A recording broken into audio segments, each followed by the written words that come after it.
relationships among teachers and students are very special.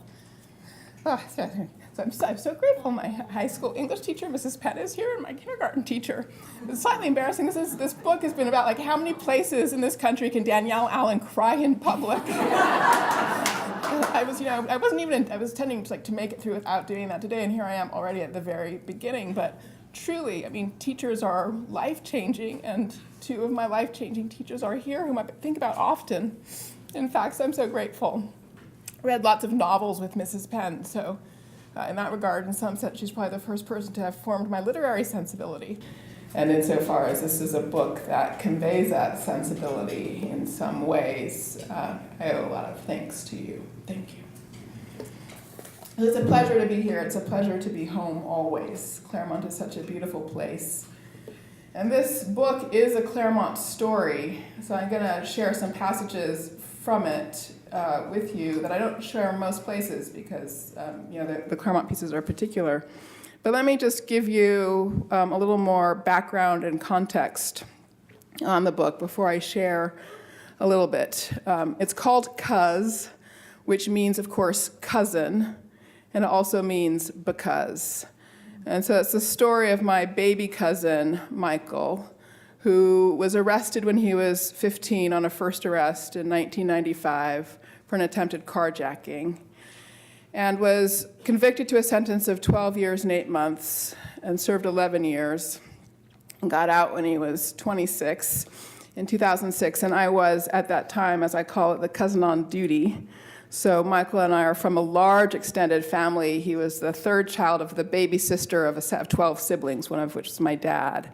And he and his brother and sister, the three of them, and my brother and I, grew up together here in Southern California at family holidays, time in each other's houses and things like that. And Michael was from this big extended family of a lot of cousins, but I was the cousin when he got out who not only had been interacting with him, talking on the phone, writing, working on college courses while he was in prison, but also had the resources of time and money to help with reentry. And so I was here with his mom and sister when he was released and spent the ensuing months trying to help with the reentry process.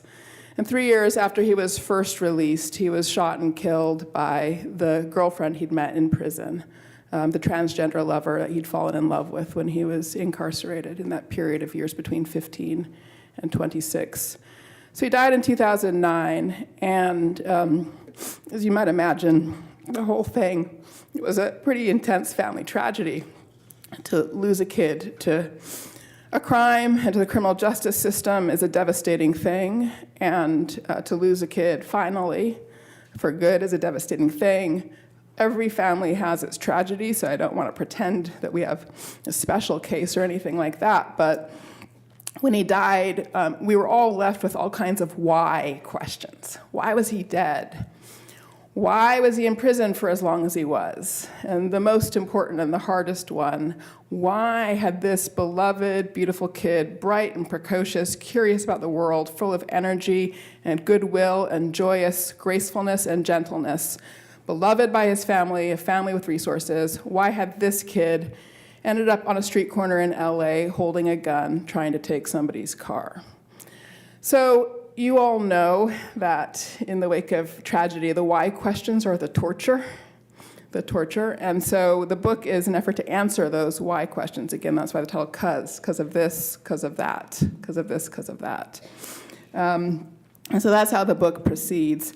What I want to do is introduce you a little bit more to Michael as a person and say something about some of the answers to those why questions, and then try to get in a little bit about the Claremont part of the story too, because Michael touched down in Claremont. He lived here for the year, roughly speaking, before he ended up back in LA in South Central in the early 90s when it was a dangerous and terrible place. So he's the son of Claremont, in other words.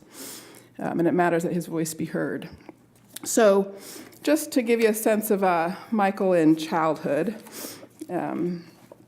his mother was a single mom, hardworking single mom. She'd left the three kids' father because he was abusive. And she worked her way up into a nursing degree, and she managed to get them into a little house in Highland Park. And that's where Michael lived from the ages of 5 to 10. And those were good years. In Highland Park, the rites of passage proceeded according to plan. Michael's beautiful kindergarten teacher, the one with the blonde afro, loved him. He graduated in high style in a white cap and gown. He had gymnastics lessons and played Little League and went to summer camp. To raise the funds for camp, he sold peanuts, so successfully even that he funded his brother and sister's trips to camp too. The trio would go for 3-week stints in the summer, then they would come home, their mother would do their laundry, and then she would send them off again. They always went together. Michael also had a glorious bicycle, a He-Man bike that he loved, and their house was on top of a hill. He would fly down it barefoot, not yet able to brake, ending up at least once with a swollen eye, with the bike all bent out of shape, having terrified his sister, cousins, mother, anyone who was around. His sister, who was growing into a large-bodied girl and had already developed a mothering instinct, would cry out, "Michael, why don't you put no shoes on?" We visited them often at this house.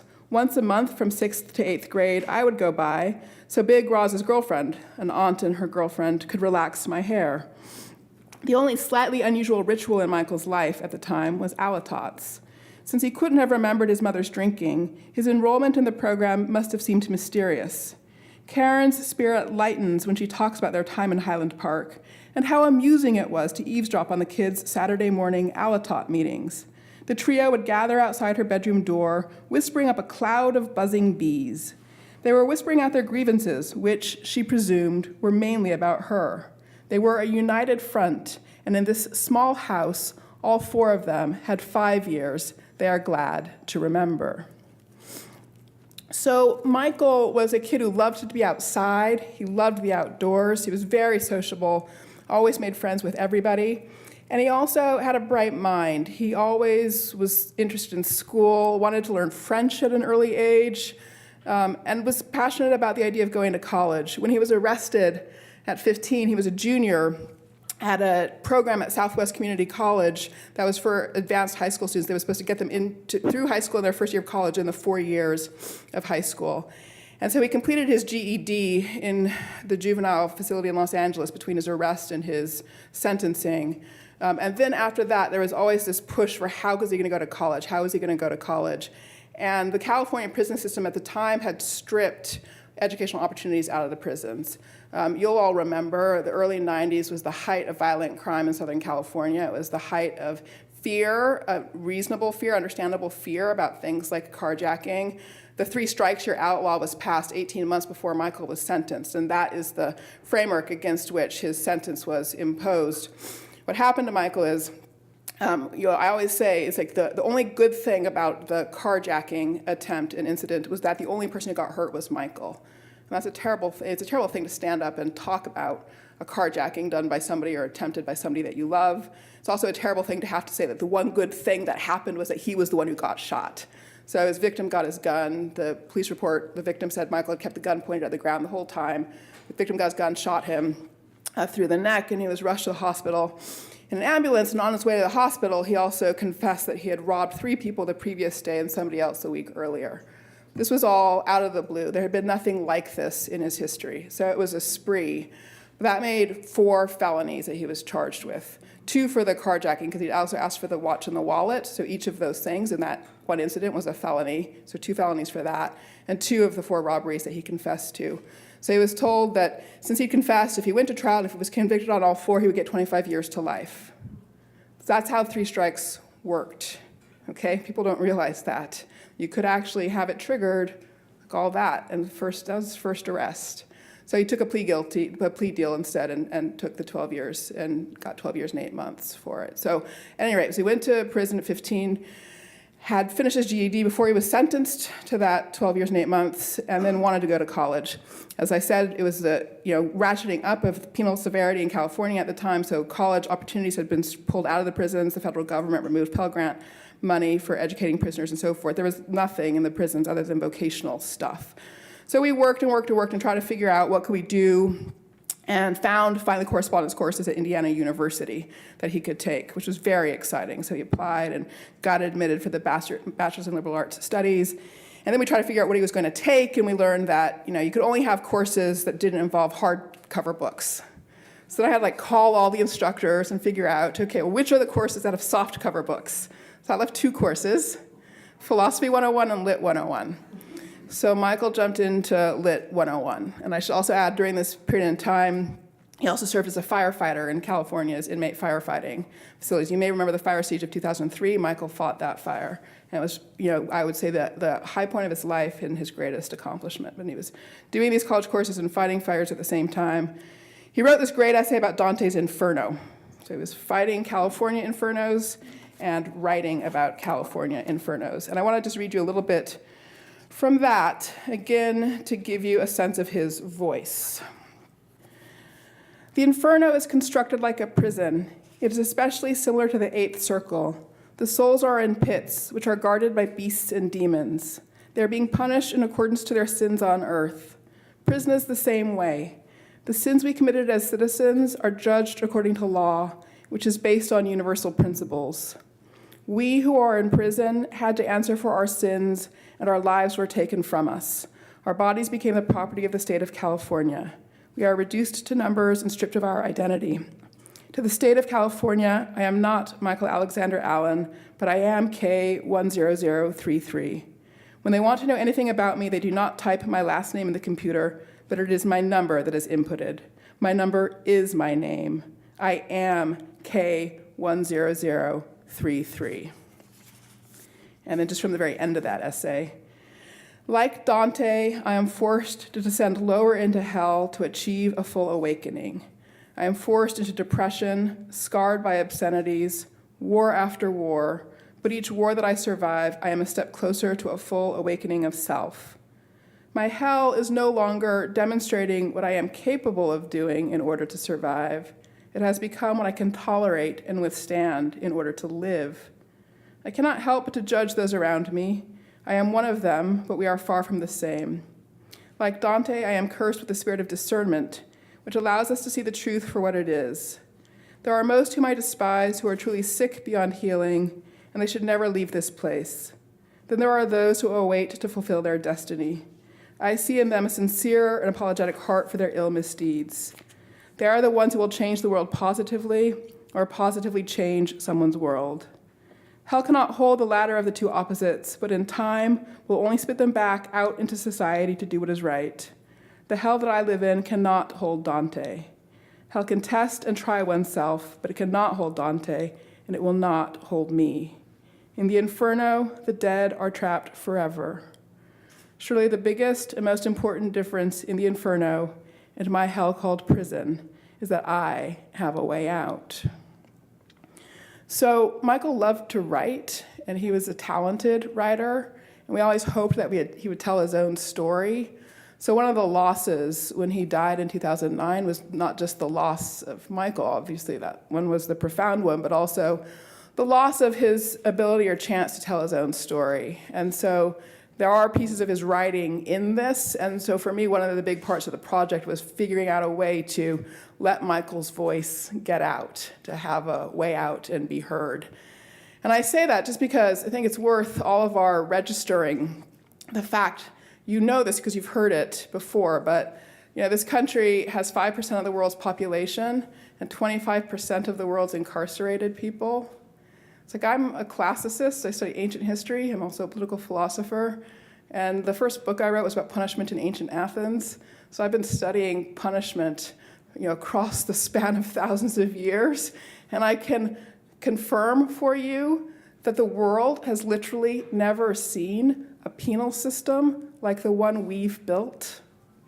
It is a distinctive American accomplishment. 2 million people in prison this year, 2 million people in prison last year, and so it goes for decades now. So these are the voices and stories that we do need to get out and to try to understand how it is we've gotten here, all right? That's part of what I am trying to do with this book. But I said that the hardest question was the why question, about how did this kid end up on the street corner trying to do this thing? And the answer that I came to is that it's a combination of the choices that Michael made, absolutely, in his personal responsibility, and the failure of our extended family to see the difficulty and trouble that he was facing, and the choices that society made to build a system involving a war on drugs that massively accelerated violence in the streets of Los Angeles and made young people vulnerable to it, put them in positions of needing protection, and made them vulnerable to recruitment into gangs. So it's all three levels of responsibility: individual, familial, and societal. And I want to say a little bit more about that, and let me do that by just reading one of these Claremont passages, and then I'll wrap up.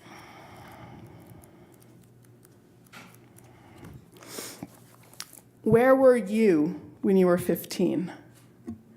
Close your eyes and try to recall. I lived in a bedroom here in Claremont with a brass bed with a blue and white striped Laura Ashley comforter. It was the 80s, right? There were matching valances on my windows, and I had a wooden roll-top desk with a drawer that locked and held my secrets, including dirty letters that I couldn't at the time translate from a German boy who'd been the object of a minor summer music camp romance. I didn't put this in here, but the funny thing about those letters is I got these letters, and I almost asked my dad, who spoke German, to translate them for me, and something stopped me from doing that. So it wasn't until years later I could finally read them. I was like, oh my goodness. I was awkward and insecure, confused about how to find my place in life. Often I was lonely. All of this was true despite the fact that I was hurtling into my junior year of high school as a student of Mrs. Penn and as a captain of my varsity track team. I was younger than most of my classmates at Claremont High School, and my friends all had their driver's licenses by the start of our junior year. I was not, however, allowed to ride in their cars. Thanks, Mom. The only time I ever got grounded in high school was when my librarian mother caught me sneaking a ride with a friend to get to my French class at a local college. That would be Scripps. I grew up in a college town, a faculty brat, where everyone knew my mom and dad. My parents had made a critical decision early in the lives of my younger brother, Mark, and me, that regardless of what career opportunities came my father's way, they would not move until we had graduated from high school. I grew up in one place where everyone knew me. I couldn't even get away with sneaking to my college courses. Which of us does not remember what life was like at 15? The torments of adolescence leave indelible marks. 8 years after I got grounded for sneaking to class in that friend's car, my 15-year-old cousin, Michael Alexander Allen, who also didn't yet have a driver's license, was arrested for the first time for an attempted carjacking. A few months later, after he turned 16, he sat in Torrance, California in court, the standard kind with the swinging gates just inside the doors of the courtroom, hands cuffed there and in an orange suit, as a judge determined that he would be charged as an adult. So what's the point of that passage?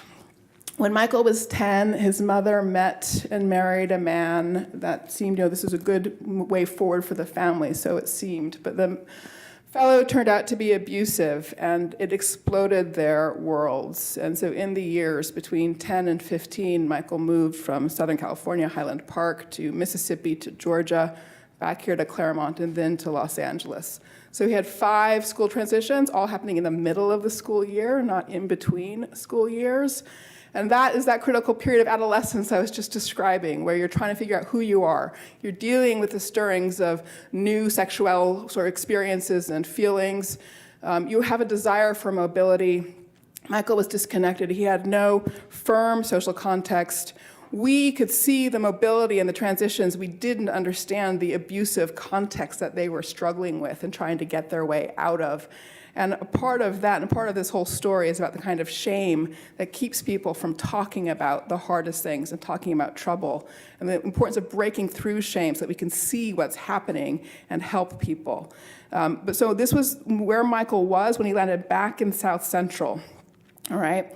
And so again, South Central, early 90s, homicides, that's the all-time high, this period in the early 90s. And Michael, it was a sort of world driven by gangs. Another cousin who lived around the corner from where Michael landed has explained to me that if you grew up in a neighborhood, you were just from that hood. You were from whatever gang belonged to that hood, and you didn't have to do anything to prove your affiliation or membership, so you could skirt around the edges of the thing and stay safe. But if you were a stranger and you landed without connections and affiliations, you had to prove yourself. You had to show where your loyalties were. And in that year where Michael landed back there, he started flirting with both the Bloods and the Crips. And so it turns out, I learned by working on this book, researching on this book, that there's a third meaning to the word cuz, all right? And that is, it's what members of the Crips call each other, okay? And we didn't know this. So Michael had started calling people cuz in the last few months before he got arrested, a little teeny piece of evidence that none of us knew how to put together with other things. And again, as I worked on this, interviewing family members, digging into the sociological literature on what happens to young people when they get involved in gangs, I kept learning that everybody had a little teeny piece of evidence, but because we hadn't actually talked, we hadn't put those pieces together. And this is what I'm talking about when I'm talking about familial responsibility and the need to sort of break through shame in order to talk about hard things and figure out how to help young people. But I want to conclude by just trying to put all these pieces together, the choices Michael made, the way we, his family, could have helped him better, and then the world that we as a society have built. So people don't often realize that the way the war on gangs, the way on war on drugs has developed, turned into a war on gangs. In the 80s, late 80s, early 90s, police would estimate that nearly 90% of drug trades were gang-related. Scholars have shown that that is in fact inaccurate. At the period of time, it was about 50%.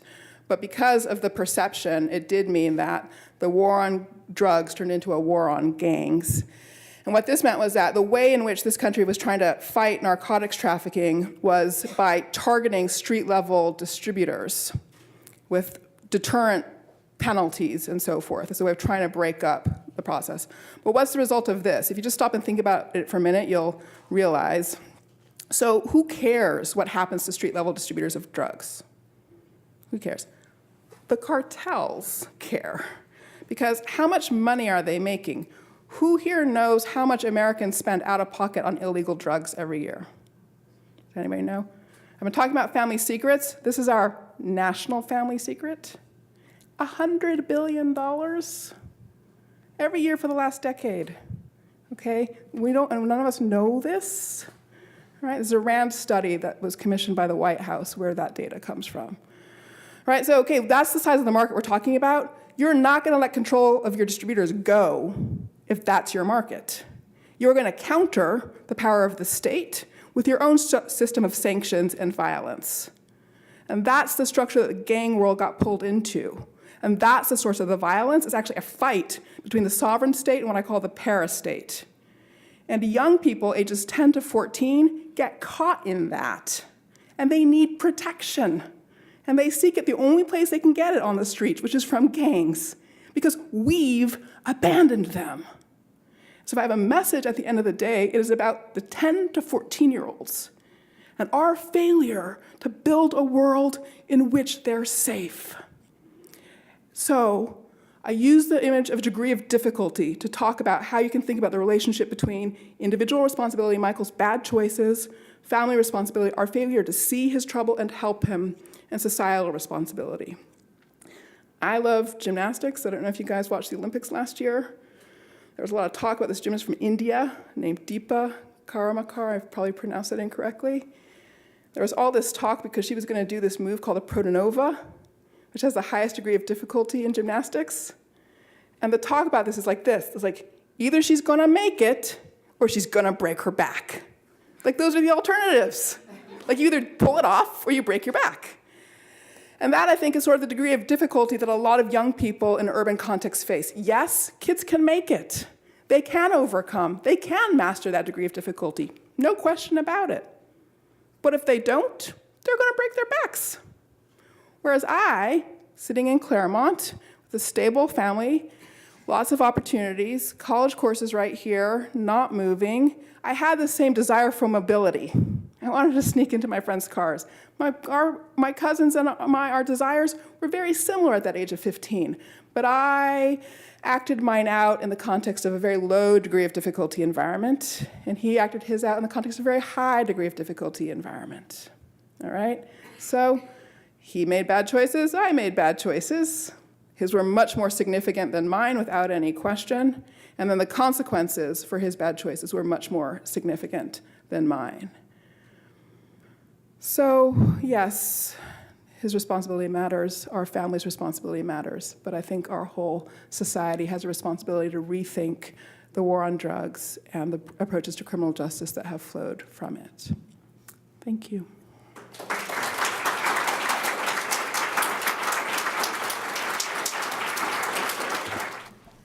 Can you talk a little bit about the years after he got out of prison and what prison did to his getting reentry into society and how he did once he was out? Great. Yeah, no, thank you. So there's so much to his story that when I talk about it, I always end up having to leave out big chunks of it. So, and I'm sure you also all find that, for the tragedy that each family has, you can eventually make sense of it. There's a gospel song I quote in the book a lot, we'll understand it by and by. And this too, we come to understand this story. And as you work looking backwards, you can see the kind of critical moments, the turning point moments in somebody's life in a way that you don't necessarily register at the time. And one of Michael's most important turning point moments came 2 months after he got out. So, we got right to work. We got him a library card. Right, that's my first step. You like that, Mom? Okay. Library card comes first. Driver's license. We started looking for jobs and so forth. We started trying to figure out how to get him enrolled in school. He wanted to go back to being a firefighter. LA Valley Community College had a fire technology program. He got a job at Sears, an extraordinary thing. Within about a month of being out, he was able to do that. He enrolled in school, and so we were working on the third piece, which was housing, right, to get all those pieces together. And so we were looking for a modest apartment near the community college, easy commute.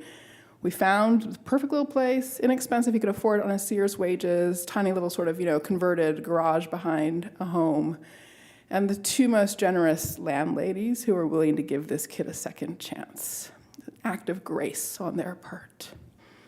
And we were looking at it late in the day, 5 p.m. or so. So they talked, they agreed. Michael said he would take the place, and we were going to come back the next day to make the deposit. I was going to pay the deposit and guarantee his rent. And I dropped him off at his mom's house, and then he called later that night and said he didn't want the apartment. I just felt like, stone dropping to the bottom of a well. It's like, why? What's that about, Michael? I said, you just sleep on it. Let's talk in the morning. So we talked in the morning on his way to Sears. He did want the apartment. Okay, great, good. Everything's back on track. I'll go get the deposit money and so forth. And then all day long that day, he went back and forth. Did he not want the apartment? And finally, at the end of the day, he called me, a very decisive tone in his voice, and said, I don't want that apartment. I can't imagine what it would be like if I brought my associates there. And I didn't know what he meant. And I didn't ask because he was firm in a way that also seemed to be sort of insisting on his privacy. Although I should have asked, right? That was a point I should have asked a question. And a few months later, what I understood was that he had decided that he wanted to move in with the girlfriend from prison with whom he'd reconnected, right? And that he was making that decision that day. He was making that decision that day about whether or not to reconnect with the love of his life, as it happens. The woman he fell in love with, the fellow inmate he fell in love with, and who ultimately killed him. And that was the point at which everything started unraveling, because then he decided to live at home rather than in an apartment near school, and that was an impossible commute in the context of Los Angeles. So school fell out, and then he got into a dispute with fellow workers at the Sears. His account was that they called him a racial epithet. Who knows exactly what happened, but he walked off the job and didn't go back. And then that makes things a lot harder, right? Once you've been given a chance and it didn't take, and so forth. So he ended up, after he'd been out for a year, he went back to prison on a parole violation for having gotten into a fight with another of his girlfriend's lovers, okay? And that's the point where things changed. So when he got out of prison the first time, he was the recognizable Michael we had all known and loved. The beautiful smile, the joyous personality. There was a certain quiet stillness underneath it all, which was a new thing, but the gentle, beautiful spirit was there. When he got out the second time, he had been broken. He was a different person. And the last sort of 9 months of his life, after sort of getting out, Till the end, he got more deeply involved with his girlfriend's world, which is a world of more extensive criminality and danger and violence. And so he ended his life as a person participating in the life of the street in a more serious way.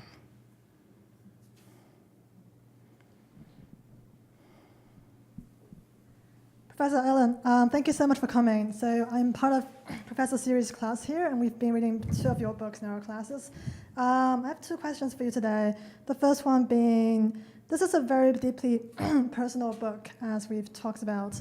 So you wrote it about 8 years after Michael's death, or published it rather. What's the process like for you writing this book? And you mentioned several times in the book that the memory sort of slipped away for certain parts of it, and how do you think that has impacted the way you see this whole story? And my second question is that part of this new book reminds me of the book Our Declaration, when you talked about night teaching, and I found the part that you were teaching Michael, regarding yourself as Michael's writing partner really beautiful. So what kind of connections do you see between night teaching, teaching writing with Michael? Thanks, appreciate that. So, again, there are things that are clear looking back that you don't know at the time.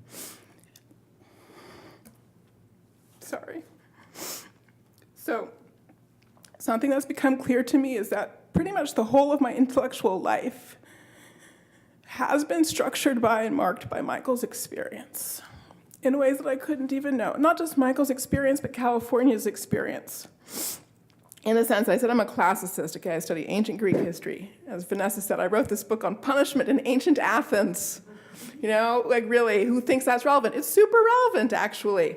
Why did I write that book? Because I was an undergraduate at Princeton, and I guess it would have been 91, so it was before Michael was arrested, but after I had grown up in Southern California of the 80s, and I was taking this class on Athenian democracy. We were reading all these speeches from the Athenian courts, and I was like, they never talk about imprisonment. That's weird. I'd just grown up in this place where imprisonment was just getting bigger and bigger and bigger, and here I was reading about stuff that even didn't talk about prisons. And so I asked my teacher, I said, didn't they imprison people in ancient Athens? And he said, that would make a great dissertation topic. So there you have it. That's where my first book came from, was from being a kid in Southern California and registering the changes in our environment. And I didn't even know that. I didn't have that level of conscious, aware thought. But in the book that came out, thank you.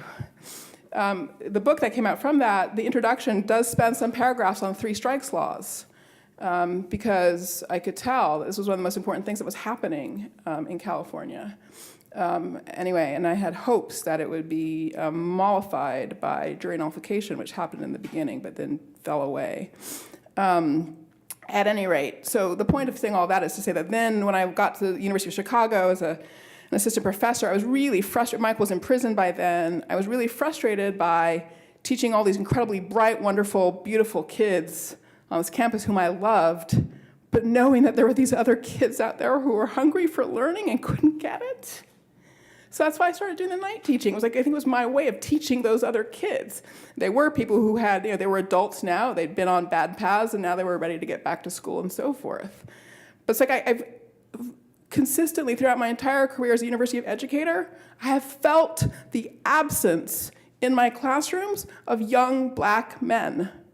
They are not there, and it hurts. Okay? It just deeply hurts. So that's been a part of my intellectual life all the way through as well. And so then you ask, how did that come together for this book? This is a personal book. I'm a scholar. Why do scholars write books like this? I didn't mean to write a book like this. I never would have imagined writing a book like this. But Professor Henry Louis Gates Jr. at Harvard invited me to give the Du Bois lectures. And this is a series of lectures named after W.E.B. Du Bois, first sociologist, great African-American intellectual and thinker from the early 20th century. And the purpose of these lectures is to give an account of the state of affairs for African-Americans in the contemporary U.S. So he invited me, and I said yes, and we put some dates on the calendar, and I said, I'll talk about race and justice in the 21st century, and I kept giving him these abstract titles. And the dates would get a little closer, but let's cancel. I can't do, let's not do that, let's postpone. I kept deferring and deferring and deferring, and finally, Skip, as he called, said, kid, you're gonna have to give these lectures. Can't get out of this. And I just realized, as the days were approaching, that I couldn't possibly pretend to talk about African-American experience in the late 20th, early 21st century in this country without talking about Michael's story, without telling his story. So that's what I did. And my audience was very generous. You're just like, you guys, I'm not being as bad today. For those lectures, 3 lectures, I just cried all the way through.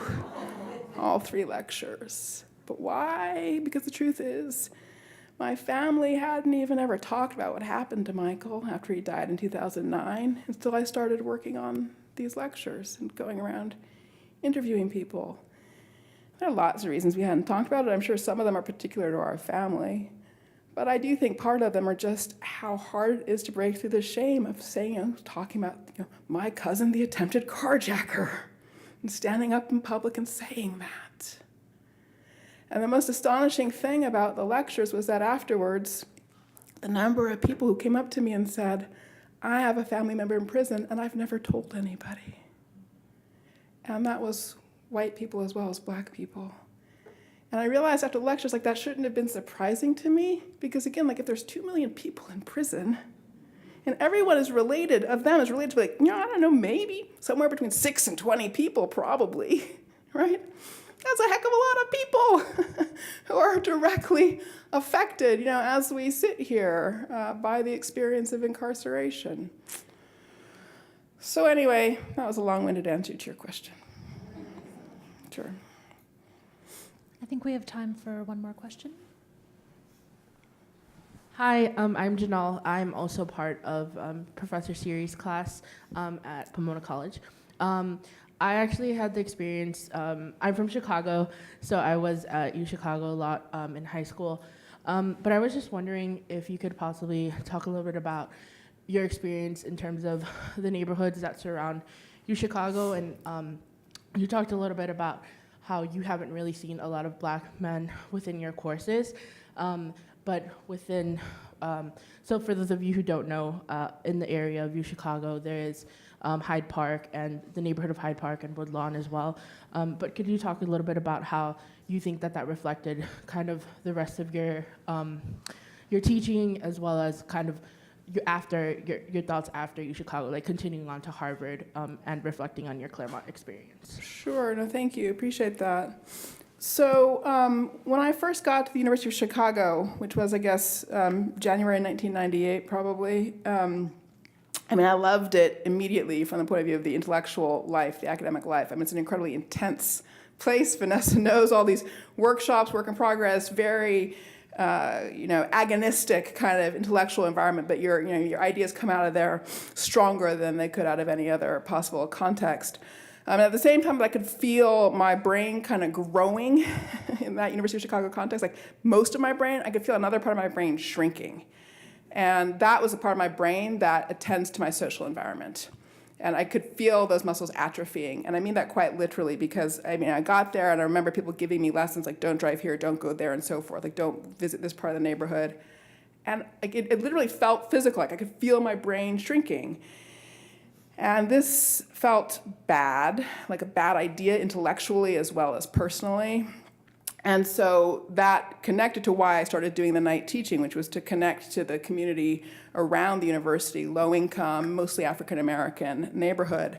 And the beauty of the experience was that my students taught me as much as I taught them. If anything, they taught me more. Among the things they taught me was just plain how to navigate the city of Chicago, how to be safe in it, what the beautiful and good and wonderful things were on the South Side that none of my university colleagues were seeing because they were all sort of had these blinders on. So I gained the whole city as my place to be in comfortably without fear, thanks to my students. And so I did try to start bringing that into the university. I built something called the Civic Knowledge Project, which built connections between the university and community groups, like theater groups and music groups and history and social memory groups and things like that, an incredible network of cultural organizations, teeny tiny ones on the South Side that none of my university colleagues had any awareness of. And so that I sort of just was trying to break down the walls between those two communities. So that's only a part answer to your question, but thank you. Thank you very much for listening. I appreciate it.